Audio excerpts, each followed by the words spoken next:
Quelle journée aujourd'hui sur les marchés. Bitcoin de retour à 6 chiffres.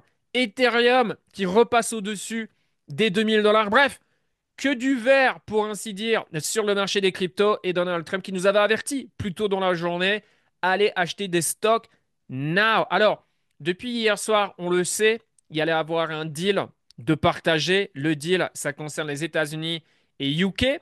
Voilà, premier deal. Très bien.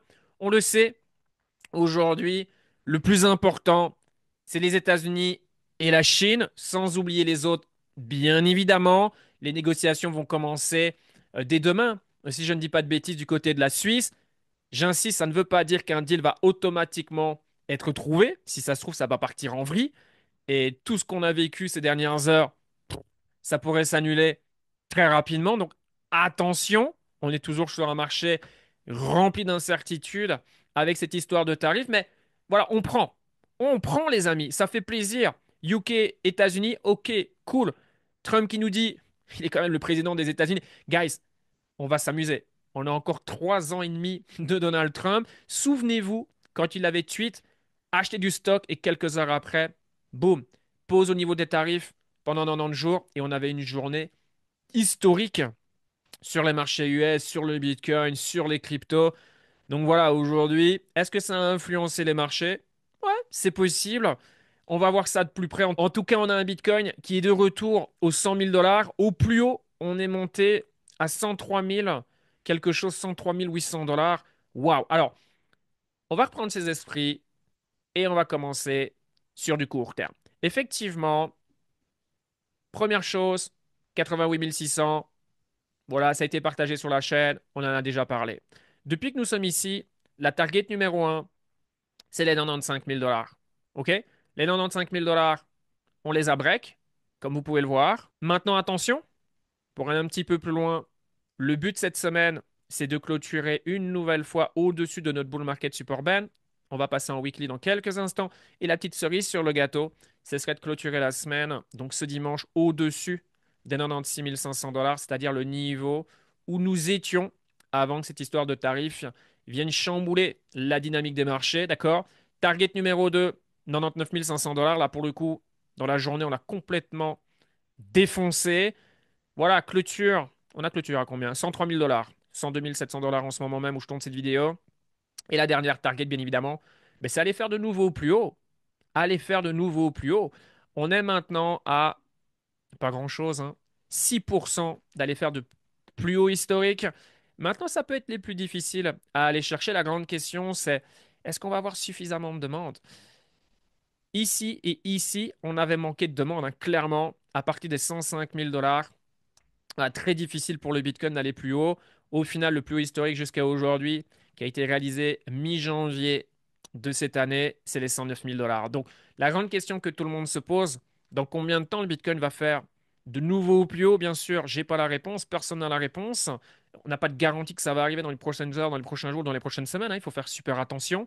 Mais en tout cas, voilà, quel sentiment agréable, on peut le dire, d'être de retour dans les 100K. La dernière fois qu'on était dans les 100K, c'était il y a un moment, hein. C'était ici, début février. Ça fait 3 mois. D'accord? 3 mois plus tard, we are back. OK? À confirmer, bien évidemment, dans les prochaines heures, dans les prochains jours. Regardez, il y a 24 heures, on a eu lieu le FOMC meeting. On en a discuté. On s'y attendait. Pas de surprise. Les taux ont changé. Donc, on aurait pu croire qu'il y aurait eu de la volatilité, que ça aurait été difficile pour le Bitcoin. Au contraire, le Bitcoin nous a offert une bougie ici en daily remarquable pour finalement clôturer à 103 000 comme on vient de comme on vient de le dire, pardon. Donc voilà, à voir comment ça va évoluer dans les prochains jours. Maintenant, si on passe en weekly, comme je viens de le dire, on avait clôturé juste ici. Et donc moi, ce que je veux voir, c'est 2 semaines consécutives de confirmation. On peut se le dire, on est plutôt bien parti. Maintenant, on reste prudent entre maintenant et dimanche. Il peut se passer des choses, hein. Euh, Négociation États-Unis-Chine, c'est un exemple. Ça part en vrille. Boum, ça ramène de la panique, de la nervosité. Et là, les gens se disent, ouh, il faut que je dégage. Et là, boum, tout ce qu'on vient de connaître ces dernières heures, ça s'annule. Entre guillemets, c'est une image. On repart à zéro. D'accord? Donc, voilà, à voir. De toute façon, on n'a pas le choix. Mais voilà, ici, ce serait vraiment le top du top d'avoir une clôture au-dessus des 96 500 dollars. Forcément, en étant au-dessus des 100K, ça renforce les possibilités que si on était à 93 000 dollars, par exemple. Bon, ça fait du sens. Donc, on a un petit peu de marge, si on peut dire. Donc, voilà la situation en ce qui concerne le Bitcoin. Forcément, l'autre graphique très important, c'est la dominance Bitcoin. C'est la première chose que j'ai vue en grande quantité sur Twitter. Ça y est, c'est fait. Bitcoin dominance vient de top à 65,4, 65 quelque chose. J'aimerais que ça soit le cas, bien évidemment, comme tout le monde. Ce serait synonyme d'Alcon Season, ou du moins qu'on est en train de faire la bascule entre Bitcoin Saison, Alcon Season. Maintenant, à titre personnel, je pense que Bitcoin va continuer à dominer. C'est ce que je pense, et qu'on pourra aller jusqu'au prochain FOMC meeting. Ou alors, Bitcoin va faire de nouveaux plus historiques. Et comme là nous a montré les altcoins suivent et accélèrent derrière. Alors, dans ce cas-là, la dominance Bitcoin pourrait être top, mais entre aujourd'hui et quand au conditionnel, Bitcoin va faire de nouveau au plus haut, c'est dans combien de temps? C'est quoi la time frame? Quelques jours, quelques semaines? J'en sais rien. Donc, entre-temps, comment les altcoins vont réagir? Est-ce qu'elles vont suivre comme aujourd'hui? Et donc, la dominance Bitcoin va avoir du mal à continuer sa hausse. Maintenant, si Bitcoin se calme, on a quelques journées rouges, je ne serais pas étonné que les altcoins dans son ensemble vont davantage corriger que le Bitcoin. Donc, ça pourrait pousser la dominance Bitcoin vers de nouveau plus haut. Donc, voilà, ça, c'est définitivement un des graphiques pour moi le plus important dans la gestion de mon portfolio, puisque on est tous là pour démultiplier la quantité de BTC ou pour aller faire le plus d'argent possible, bref, peu importe, lié à la stratégie de chacun. Et pour ça, on veut forcément que la dominance Bitcoin s'essouffle pour ensuite, boum, connaître ceci. Et ça, c'est la dernière Alcon Season qu'on a connue lors du cycle dernier. D'accord? Donc, on verra. Le cycle dernier, on est monté très très haut, hein, 72, 73%. OK? J'espère qu'on n'ira pas jusque-là sur ce cycle avant de voir une Alcon Season. Donc voilà, données super importantes. On va aller sur Ethereum. Ethereum qui est au-dessus des 2000 dollars. Enfin, Ethereum fait quelque chose. J'en ai parlé il y a de ça quelques semaines, comme quoi, voilà ce que j'attendais, vu la configuration, c'est que Ethereum rentre à la maison. C'est une expression, ce qui est arrivé ici ces derniers jours, ces dernières semaines, dans les alentours de 1600, 1500 dollars, et que pour toute personne intéressée par Ethereum, en utilisant une stratégie de DCA, selon moi, une bonne chose. Alors, personnellement, j'ai pas acheté d'Ethereum ici ces derniers jours, ces dernières semaines. Ça ne m'intéresse pas. Mais voilà, pour certaines personnes aujourd'hui qui recherchent un x2, un x3, dans cette philosophie, on se dit, voilà, le scénario le plus probable, c'est de poursuivre la hausse et il y a un coup à jouer sur Ethereum. C'est un excellent move pour moi. Il n'y a pas besoin d'aller prendre davantage de risques si on recherche un x2, x3 très conservateur. Si le marché poursuit sa hausse, Ethereum peut faire parfaitement l'affaire. Ça ne sert à rien d'aller plus bas et de prendre plus de risques.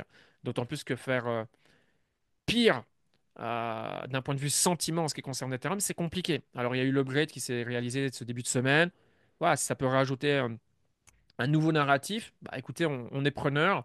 Mais donc voilà, belle reprise sur Ethereum. Et mine de rien, sans faire de bruit pour ceux qui ont acheté, c'est 40%, hein? C'est 40%. C'est pas mal. Donc, à continuer, bien sûr. ETH-BTC. Alors, on va repasser en daily ici, par contre. Ce sera plus intéressant. Hop. Voilà, comme vous pouvez le voir, magnifique breakout. Voilà, ça, c'est clairement la zone à tenir, hein, à hold. Et là, aujourd'hui, boum, on a clairement ce magnifique breakout. J'ai dit 15%. Est-ce que je me suis emballé? Non, voilà, c'est plus ou moins ça, hein, 15%. Je ne sais pas c'est quand la dernière fois qu'Ethereum a donné 15% sur une journée. Bref, ça fait plaisir. Donc voilà, maintenant, à continuer, il y a un long chemin, hein. Depuis 2022, Ethereum saigne contre BTC. En gros, ce que ça veut dire, c'est qu'il valait mieux avoir du BTC que de l'Ethereum, ni plus ni moins. Maintenant, voilà, est-ce qu'on a top? J'en parle depuis des semaines, d'accord? Et on peut voir, hein, qu'ici, on est venu top, ok? On est venu top. En l'espace de une journée, quelque chose comme ça, les niveaux qu'on avait atteints lors du cycle précédent, avant que la tendance s'inverse. Et puis après, voilà, Ethereum a commencé à se reprendre. Et progressivement, boum. Ensuite, il est parti et c'est la dernière altcoin season qu'on a connue, bien évidemment. Donc, à voir, il ne faut pas tirer de conclusions trop rapidement. C'est toujours la même chose, surtout dans le contexte dans lequel nous sommes. Mais c'est comme je dis, on prend, ça fait du bien. Ethereum est le retour au-dessus des 2000 $. Et voilà, pour ceux qui ont acheté ces dernières semaines, ben bravo hein, pour ceux qui sont bullish, qui ont des convictions sur Ethereum.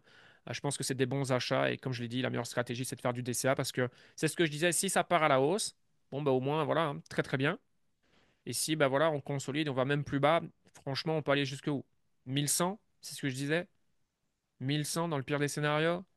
Encore une fois, j'ai pas de baguette magique, mais dans ce cas-là, tu continues et tu DCA et tu améliores ton prix et tu prends ton mal en patience, comme on dit. Donc voilà en ce qui concerne Ethereum, si on va sur le Total 2, donc on exclut le Bitcoin. Voilà, hein, comme vous voyez, il y a encore du chemin à faire. On n'est toujours pas au-dessus hein, de notre bull market support band. Donc à voir en cette fin de semaine. Et si on regarde, ici, il y a encore quoi? Allez, plus de 44%, alors que le Bitcoin, il y a plus que 6%. Vous voyez, on est clairement dans une Bitcoin saison où la majorité des gens qui sont sur les marchés, c'est les institutionnels, c'est les ETF qui buy Bitcoin, MicroStrategy, etc. Le social risque très important au bas des pâquerettes. Autant vous dire que les gens s'en fichent du Bitcoin, des cryptos, des marchés financiers en général. Et c'est là où ça représente une opportunité. On a un Bitcoin à plus de 100 000 $ et tout le monde s'en fout. Qui l'aurait cru il y a des mois, il y a des années en arrière? On aurait dit, mais t'es complètement fou. Bah, regardez où on est aujourd'hui. Tout est possible, guys. Quand je vous dis que les gens s'en fichent, on a vraiment atteint le sommet, quoi. Ça va être difficile de faire pire, hein. Alors là, est-ce que ça peut réveiller les gens? Je pense pas. Par contre, c'est une petite sonnette d'alarme. Les gens se disent, ouais, quoi, hein, qu'est-ce qui se passe? Mais je pensais qu'Ethereum était mort. Quand je le voyais en dessous de 80 000, on me disait, il va aller à 60 000, 50 000, et les gens expliquaient pourquoi, c'est sûr, ça allait aller là-bas. Tiens, maintenant, il est à 100K. Ah, waouh, ok. Vous voyez ce que je veux dire? Donc, euh, donc voilà, en ce qui concerne Bitcoin, Total 2, maintenant, on prend autre.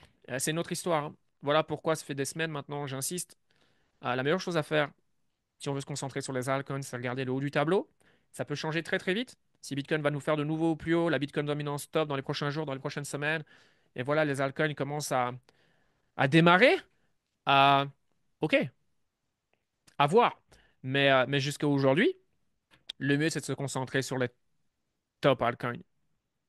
Et au cap, première page du CoinMarketCap pour faire très simple et le dessus de la première page parce que le marché nous a donné des opportunités. Donc, pourquoi aller plus bas alors qu'on peut faire des choses incroyables et que le risque est très important? Je vous donne un exemple.